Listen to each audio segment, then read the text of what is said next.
नमस्कार दोस्तों, स्वागत करता हूं आप सभी का हमारे इस YouTube चैनल भूगोल मंदिर में। मैं नितेश चौरसिया उपस्थित हूं एक बार फिर भूगोल विषय को लेकर आपके सामने। दोस्तों, अब तक हम भारत के भूगोल को प्रारंभ कर चुके हैं और उसमें हम भारत का सामान्य परिचय का अध्ययन कर चुके हैं। अब हम भारत के सामान्य परिचय में ही हम भारत के जो पड़ोसी देश हैं उनकी सीमाएँ तो हमने सामान्य परिचय में पढ़ ली है। अब हम उन पड़ोसी देशों के साथ देखेंगे कि भारत की किस प्रकार के विवाद हैं या उनके साथ कैसे संबंध है।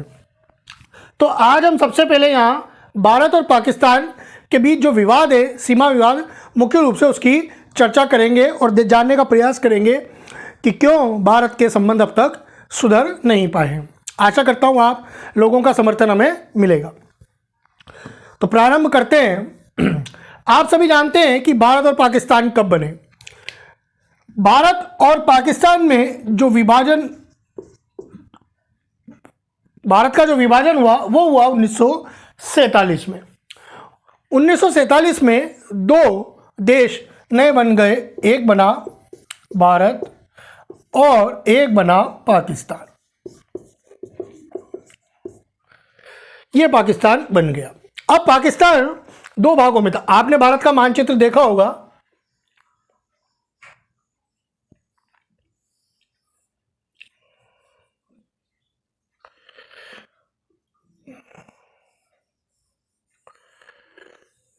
भारत का मानचित्र में देखिए, ये भारत जो वर्तमान स्थिति में वो हमारे पास आया, इधर ये पाकिस्तान बना।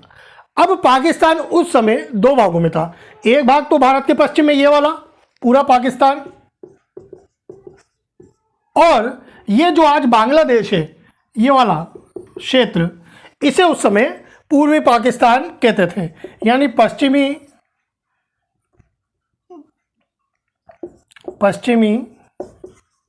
पाकिस्तान और पूर्वी पाकिस्तान, ये दो क्षेत्र थे।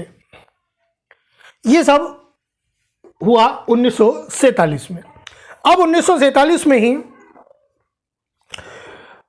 ये जो बंटवारा हुआ ये हुआ धार्मिक आधार पर। किस आधार पर हुआ ये बंटवारा? धार्मिक आधार पर। धार्मिक आधार पर ये बंटवारा हुआ। इस आधार पर जो मुस्लिम आबादी थी वो पाकिस्तान और बांग्लादेश की तरफ गई। हालांकि कुछ मुस्लिम भारत में ही रह गए और इसी प्रकार पाकिस्तान में भी कुछ हिंदू संप्रदाय या हिंदू जातियां रह गई थी। तो हालांकि बाद में नेहरू और लियाकत के बीच ये समझौता हुआ, नेहरू लियाकत समझौता हुआ,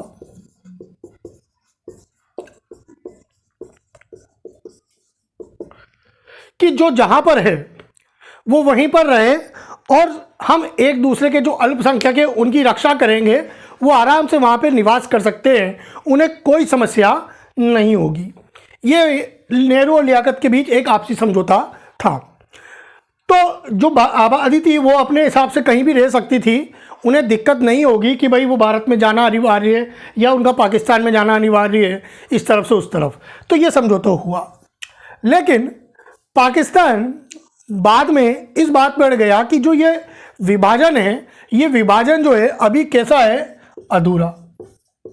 ये विभाजन अधूरा है और इस अधूरे विभाजन को मानते हुए उसने अलग अलग हमारे साथ सीमा विवाद खड़े कर दिए।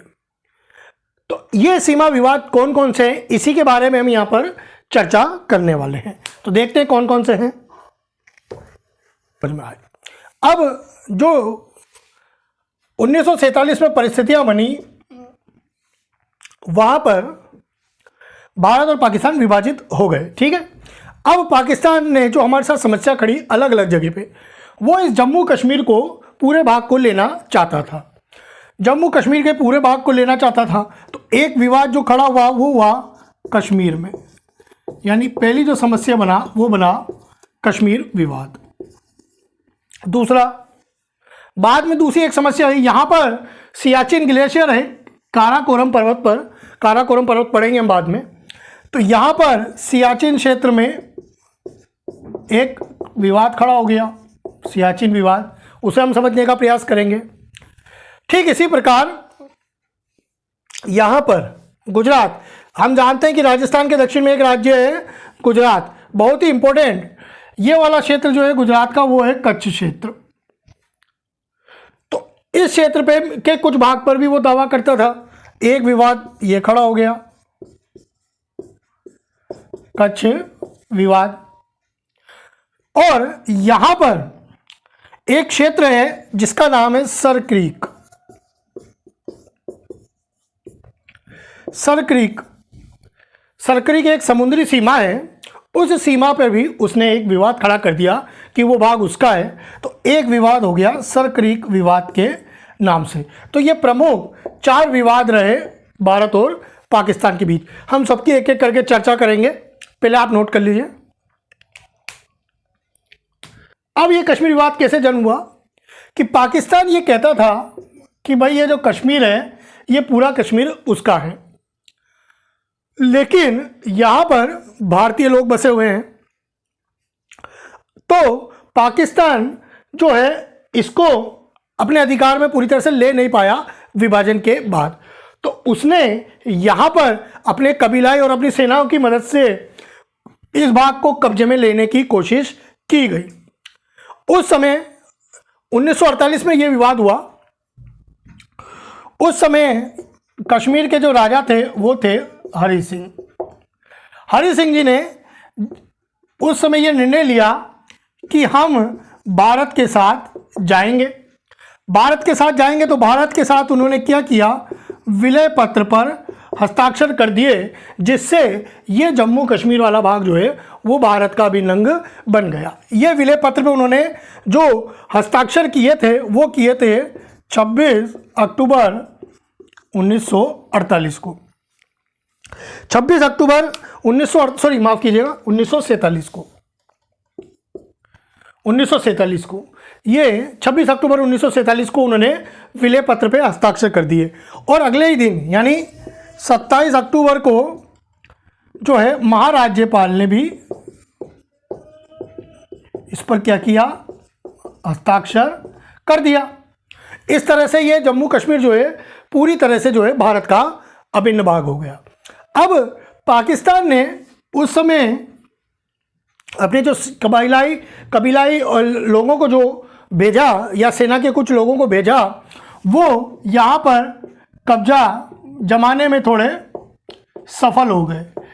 तो ये जो क्षेत्र है, इस क्षेत्र पर पाकिस्तान ने कब्जा कर लिया, जिसे हम वर्तमान में पाक अधिकृत कश्मीर भी कहते हैं, POK नाम सुना होगा आपने, पाक ऑक्यूपाइड कश्मीर। इस भाग को हम POK कहते हैं। तो ये जो कुछ भाग है मैं स्पष्ट बताता हूं। यहाँ का कुछ भाग और इधर चाइना वाला भाग, और इस तरह से कुछ भाग जो है ये पाकिस्तान ने कब्जे में लिया हुआ है। ये वाला क्षेत्र इन्होंने कब्जे में लिया हुआ है। मैं बता दूं कश्मीर में कौन कौन से क्षेत्र आते हैं। देखिए, एक तो यहाँ पर कश्मीर घाटी आती है, जहाँ पर श्रीनगर है। इधर ऊपर बाल्टिस्तान और गिलगिस्तान वाले क्षेत्र हैं, बाल्टिस्तान और गिलगित वाले क्षेत्र जो हैं ये POK के भाग हो गए, ये POK में चले गए। नीचे जम्मू का भाग है, ये भारत के पास ही है, और इधर लद्दाख वाला क्षेत्र ये भारत के पास ही। केवल ये बाल्टिस्तान गिलगित वाले भाग जो है, ऊपर वाले भाग, वो वहाँ गए। और कुछ भाग ये अक्साई चीन वाला भाग, जो कि कहाँ से निकला था, लद्दाख में से, ये भी पाकिस्तान ने जो है चीन को दे दिया। कुछ भाग यहाँ पर, कुछ भाग जो है उसको दे दिया, बाकी इस पर चीन ने कब्जा कर रखा है कुछ भाग पर भारत के। तो यहाँ पर यह समस्या है कि एक तरफ तो पाकिस्तान ने और एक तरफ लद्दाख वाले क्षेत्र में चीन ने भी इस पर कब्जा किया है, जो कि हम पढ़ेंगे चीन के साथ में। इस तरह से कश्मीर विवाद पैदा हुआ और ये विवाद वर्तमान में भी आज तक जारी है। हालांकि आज जो पाकिस्तान है वर्तमान में, ये पाकिस्तान लगभग पूरी तरह से भिखारी बन चुका है और पूरे विश्व में कोई इसकी मदद करने को तैयार नहीं है। और साथ ही ये जो पीओके वाला क्षेत्र है, ये पीओके वाला जो क्षेत्र है, यहाँ पर भी कई प्रकार के आंदोलन चल रहे हैं जो कि भारत के साथ, किसके साथ, हमारे देश के साथ, भारत के साथ मिलना चाहते हैं। भारत सरकार भी 1994 में ही संसद में एक प्रस्ताव पारित कर चुकी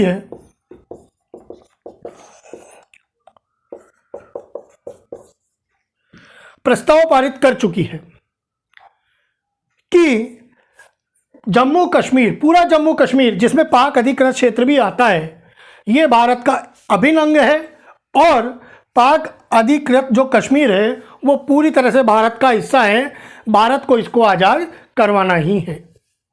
ये प्रस्ताव भी एक बार 1994 में जब नरसिम्हा राव जी की सरकार थी तब प्रस्ताव पारित संसद में हो चुका है। और उसी प्रस्ताव को आधार मानकर हमारे जो गृह मंत्री माननीय अमित शाह जी, उन्होंने जम्मू कश्मीर पुनर्गठन अधिनियम नया जो है घोषित किया था अभी 2019 में, जिसमें जम्मू कश्मीर को 2 केंद्र शासित प्रदेशों में बांट दिया गया, एक तो लद्दाख वाला क्षेत्र और एक जम्मू कश्मीर वाला भाग। उसी को आधार मानकर बनाया गया। कश्मीर पर ही यदि देखें तो पाकिस्तान हमसे 4 बार युद्ध कर चुका है। एक बार 1948 में 4 युद्ध हमसे लड़ चुका है, 1948 में, उसके बाद 1965 में, 1971 में और कारगिल में हमसे लड़ चुका है, लेकिन उसे कोई सफलता प्राप्त नहीं हो पाई है। वो हमारा कुछ भी नहीं बिगाड़ सका है अभी तक। आशा करते हैं कि बहुत जल्दी ये जो पीओके वाला हिस्सा है ये भारत का होगा। आशा करता हूँ आपको कश्मीर की कुछ समस्या समझ में आई होगी। कश्मीर एक बहुत बड़ी जटिल समस्या थी, लेकिन अब ये धीरे धीरे हमारे पक्ष में आ रही है और बहुत जल्दी मुझे लगता है कि कश्मीर का समाधान भारत कर लेगा। आप एक बार स्क्रीनशॉट ले सकते हैं। बात करते हैं अब सियाचिन विवाद की।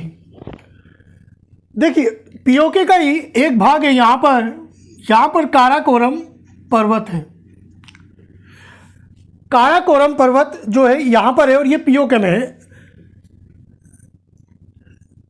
अब इसका कुछ भाग पीओके में है, ज़्यादा नहीं है। हुआ क्या कि यहाँ पर पाकिस्तान ने कुछ जापानी पर्यटकों को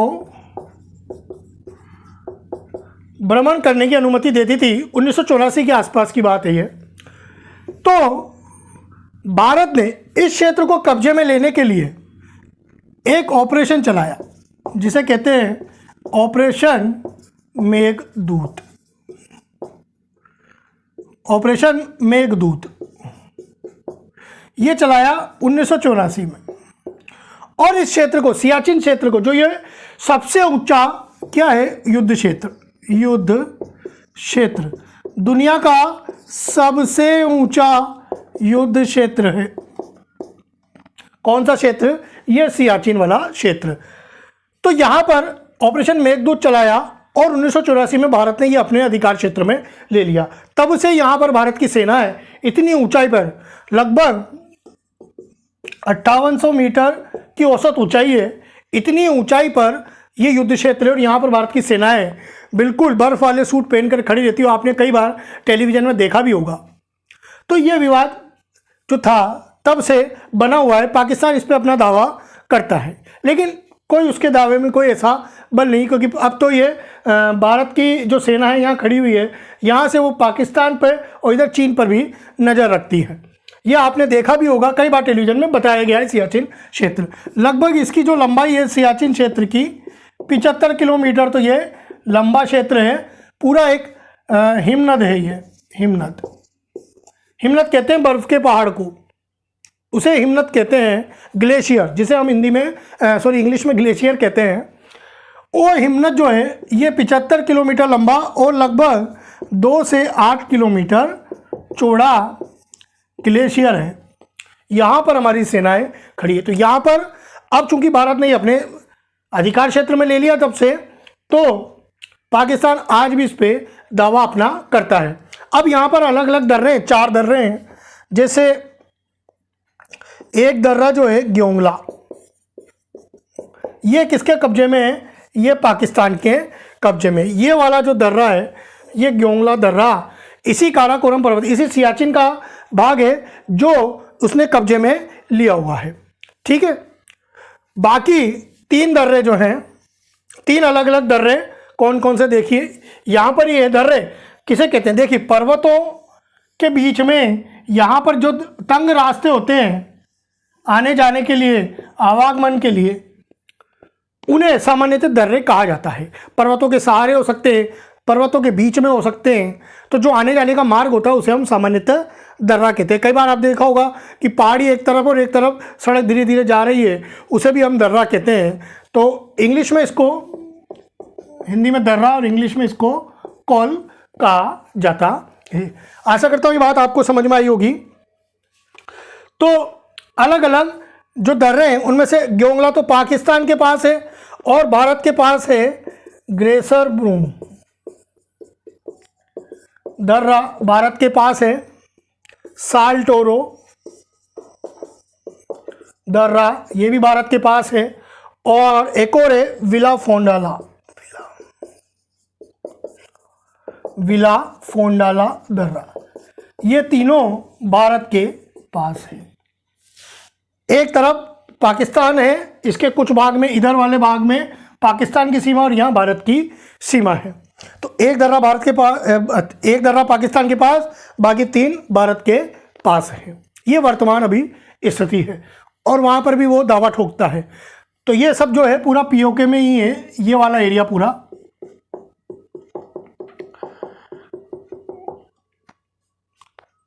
ये पीओके वाला ही हमें लेना है। तो 2 क्षेत्र जो है वो ऊपर में है और 2 विवाद जो है कच्छ का विवाद और सरक्रीक, वो गुजरात में, वो भी हम देख लेते हैं। पहले इसको नोट कर लीजिए आप।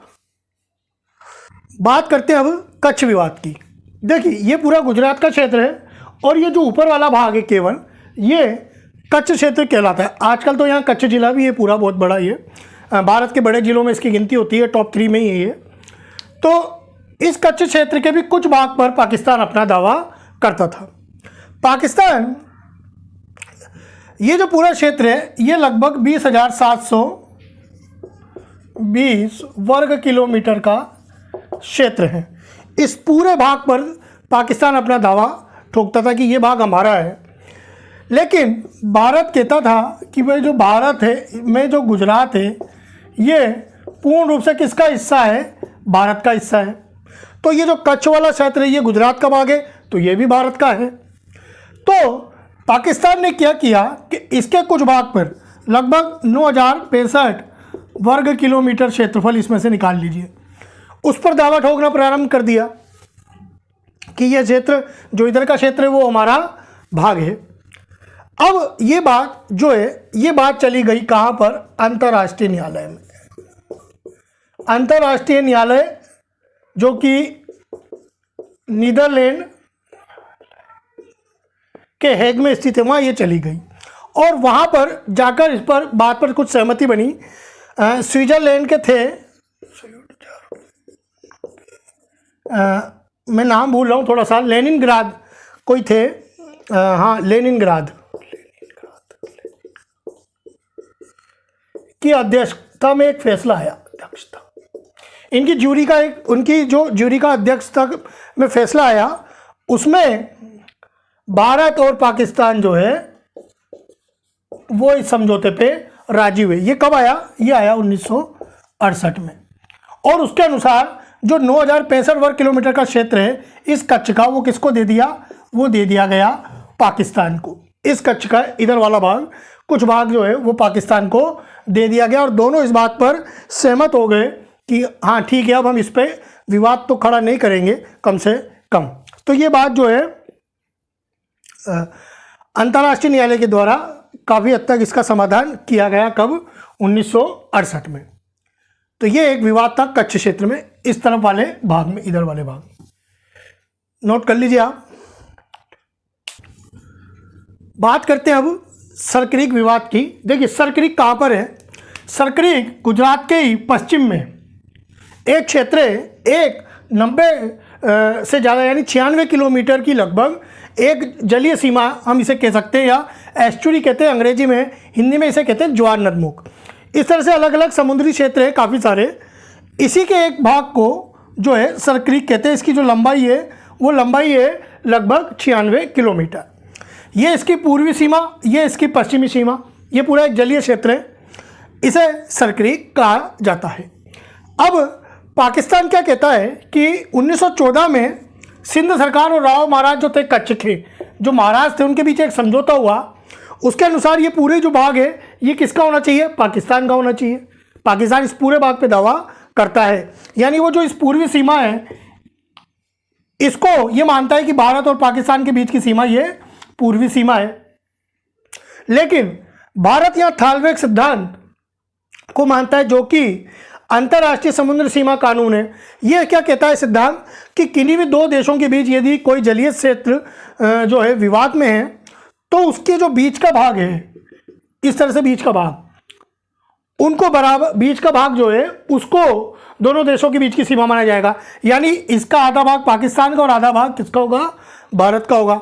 तो भारत इसी कानून को मानता है, तो भारत ये पूरे इस पे भारत करता है कि ये क्षेत्र हमारा है, जबकि पाकिस्तान कहता है नहीं ये क्षेत्र हमारा है, वो इस पे भी दावा करता है। तो इस प्रकार सरक्रीक सीमा पर भी भारत के दावे को वो नामंजूर करता है और ये विवाद बना हुआ है। अब ये है क्यों विवाद? देखिए, सरक्रीक जो क्षेत्र पूरा समुद्री संसाधन में धनी है। समुद्री संसाधन में सबसे पहले क्या आता है? मत्स्य पालन, यानी मछली बहुत है यहाँ पर। इसके अलावा पर्यावरण के लिए बहुत ही महत्वपूर्ण है ये, क्योंकि यहाँ पर जो पक्षी आते हैं वो पक्षी सर्दियों में यहाँ आते हैं और बहुत ही अच्छा पर्यटकों के लिए ये आकर्षण का विषय रहता है। एक हो गया कि यहाँ पर जो है वो पश्चिमी सीमा जो है भारत की जो पश्चिमी सीमा है वो सुरक्षा के दृष्टिकोण से भी भारत के लिए तो महत्वपूर्ण हो चुकी है। मछली के लिए, दोनों के लिए, पक्षियों के लिए भी, दोनों के लिए है। पश्चिमी सीमा जो है भारत की वो यहाँ पर सुरक्षा की दृष्टिकोण से महत्वपूर्ण हो जाती है। इसके अलावा इस क्षेत्र में तेल व गैस के लिए भी ये महत्वपूर्ण है। तो इन सभी कारणों के कारण ये क्षेत्र महत्वपूर्ण हो जाता है सरक्रीक, और इस सरक्रीक पे जो है ये आज तक विवाद बना हुआ है पाकिस्तान की जिद के कारण। तो आप देख रहे हैं कि ये अलग अलग विवाद हैं भारत और पाकिस्तान के बीच में। इस कारण वर्तमान समय तक भारत और पाकिस्तान के संबंध आज तक उतने मित्रतापूर्ण नहीं हो गए। मित्रतापूर्ण तो छोड़िए, बल्कि एक तरह से कहिए कि भारत का सबसे बड़ा दुश्मन एक समय था जब पाकिस्तान था। वैसे तो पाकिस्तान की अंतर्राष्ट्रीय हैसियत कुछ भी नहीं रही है, तो पाकिस्तान को अब भारत वैसे भी ज़्यादा तवज्जो देता भी नहीं है। तो इस तरह भारत ने जो है सभी जो विवाद है उनका समाधान करने का प्रयास तो किया, लेकिन पाकिस्तान की जिद के कारण ये समाधान आज तक हो नहीं पाए हैं। तो इस तरह जो है हमारे संबंध भी सामान्य नहीं हो पाए हैं, और इन विवादों के कारण ही भारत हमसे 4 बार युद्ध लड़ चुका है, जैसा हमने बताया, 48 में, 65 में, 1971 में और 1999 में भी, लेकिन वो आज तक विजय नहीं हो पाया। तो उसने अब जो है वो है छद्म युद्ध जिसे कहते हैं, यानी प्रॉक्सी वार जिसे कहा जाता है, उसका सहारा लेकर उसने हमारे यहाँ आतंकवाद फैलाया, और वो आतंकवाद फैलाने के चक्कर में जिस गड्ढे में वो हमें गिराना चाहता था वो उस गड्ढे में आज खुद गिर चुका है और लगभग बर्बादी के कगार पर है। वहाँ लोगों को वर्तमान समय में खाने के लिए आटा भी ठीक से उपलब्ध नहीं है, यह उसकी स्थिति है। देश चलाने के लिए उसके पास पैसा नहीं है। तो इस तरह से पाकिस्तान की हालत खराब हो गई है हमसे दुश्मनी पालते पालते। आशा करता हूँ आपको ये विवाद समझ में आए होंगे और हमने इसे अच्छी तरह से समझाने का प्रयास किया है। हमें समर्थन दीजिएगा, आप इसे नोट कर लीजिए। अब हम बात करते हैं भारत और अफगानिस्तान की।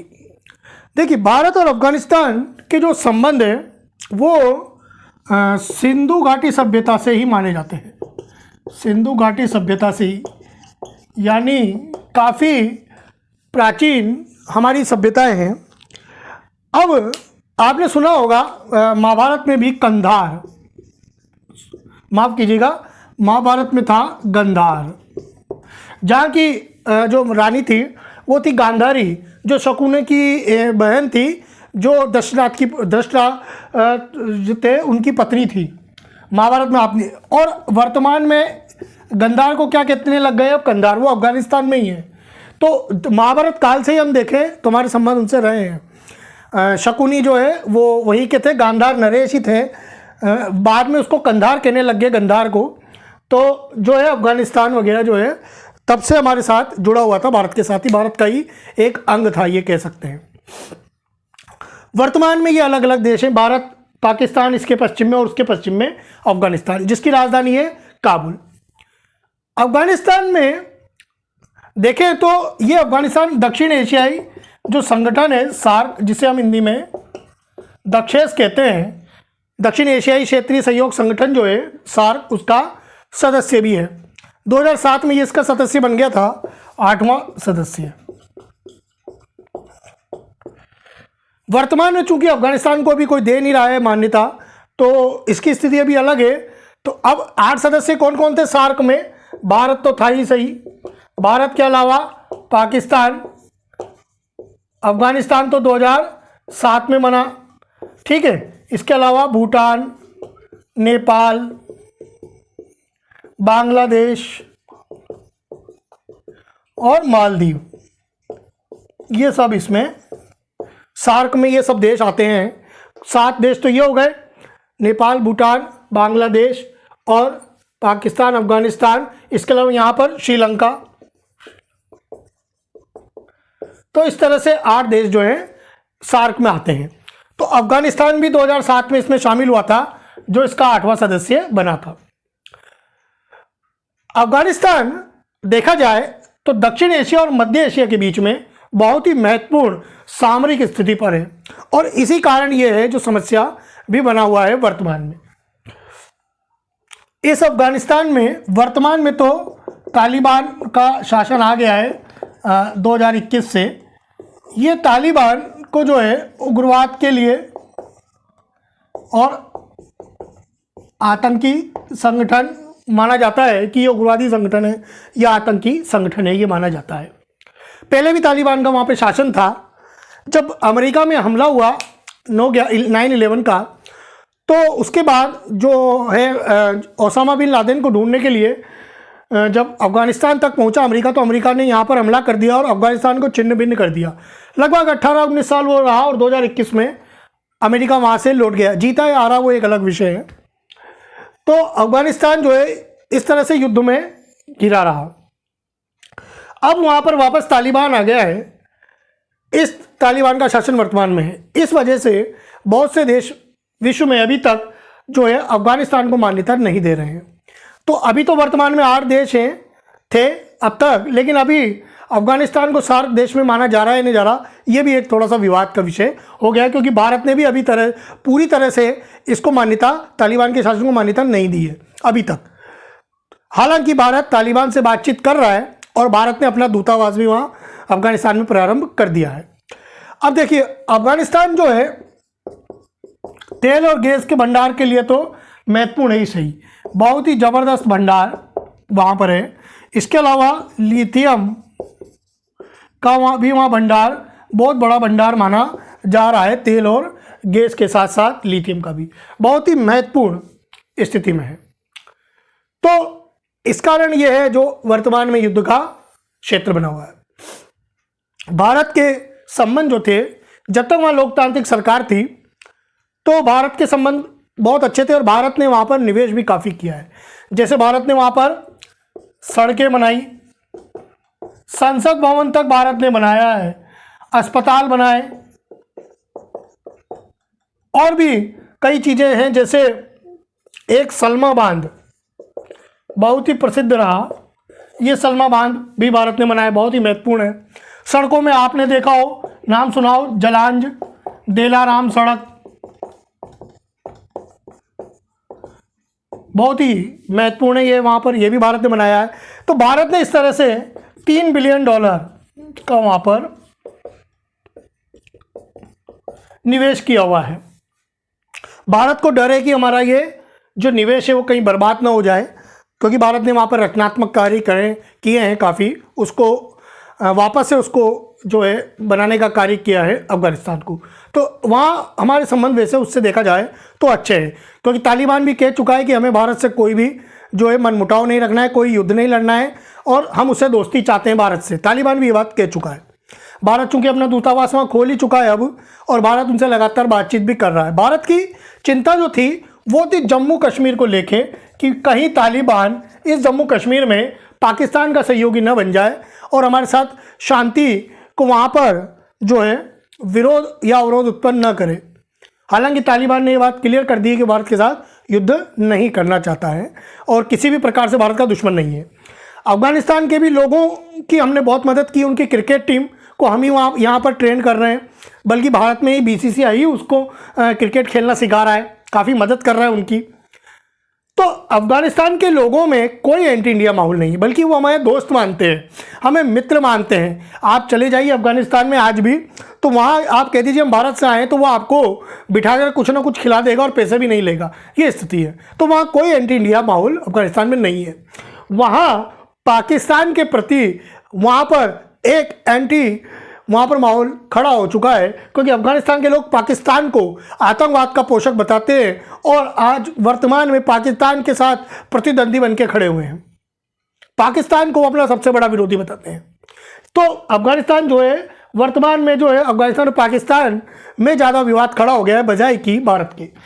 अफगानिस्तान की तो बहुत कम सीमा, यहाँ पर हमने पढ़ा था मात्र 106 किलोमीटर स्पर्श करता है भारत को, केवल ऊपर लद्दाख वाले क्षेत्र में, जो अब लद्दाख केंद्र शासित प्रदेश है, बाल्टिस्तान गिलगिस्तान वाला क्षेत्र जो अभी POK में, हालांकि वो हम ले लेंगे बहुत जल्दी, तो मात्र 106 किलोमीटर जो है वो स्पर्श करता है। अब भारत उस समय जब पाकिस्तान भारत के साथ ही था, तो भारत और अफगानिस्तान के बीच जो सीमा थी उसे कहते थे डूरंड रेखा या डूरंड लाइन। इस डूरंड रेखा को अफगानिस्तान तो मानता ही नहीं है कि ये लाइन नहीं है, हम इसे कोई सीमा नहीं मानते, तो इसको जो है अफगानिस्तान अस्वीकार करता है डूरंड रेखा को। एक अंग्रेज अधिकारी डूरंड थे, उन्होंने ये बनाई थी, तो इस सीमा को वो नकारता है और यहाँ पर वो आपसी पाकिस्तान की सेना के साथ, पाकिस्तान के आतंकवादी गुटों के साथ आजकल उनके युद्ध कुछ ज़्यादा ही चल रहे हैं, वहाँ उठापटक कुछ ज़्यादा ही है। भारत के लिए भी तक तो चिंता का विषय नहीं है हाल फिलहाल, और तालिबान भी भारत की चिंता को दूर कर चुका है। बाकी देखते हैं भविष्य में क्या होता है, कहीं वो जम्मू कश्मीर की तरफ तो ना आएगा।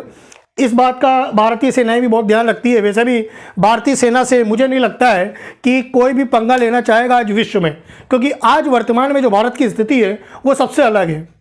आज भारत बड़े बड़े देशों के साथ तो युद्धाभ्यास करता ही है और उनको अपनी नई तकनीक भी सिखाता है युद्ध की। भारतीय सेना भी इस समय बहुत शक्तिशाली है, तो मुझे नहीं लगता ये भारतीय सेना को कोई चुनौती देना चाहेगा।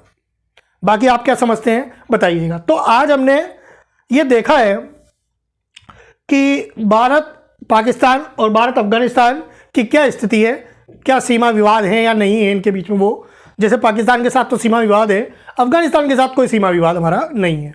तो आशा करता हूँ बात समझ में आई होगी आपको। ये चीज़ें सिविल सर्विस परीक्षाओं में, UPSC की परीक्षाओं में या राज्य स्तर की जो PCS परीक्षा है उनमें ये बहुत महत्वपूर्ण है संबंध हमारे, वहाँ आपको इसको समझने में काफ़ी मदद मिलेगी। आशा करता हूँ ये बात आपको समझ में आई होगी। हमारे चैनल को ज़रूर सब्सक्राइब करना ना भूलें, हमें लाइक करें और शेयर करें ज़्यादा से ज़्यादा। धन्यवाद। जय हिंद, जय भारत।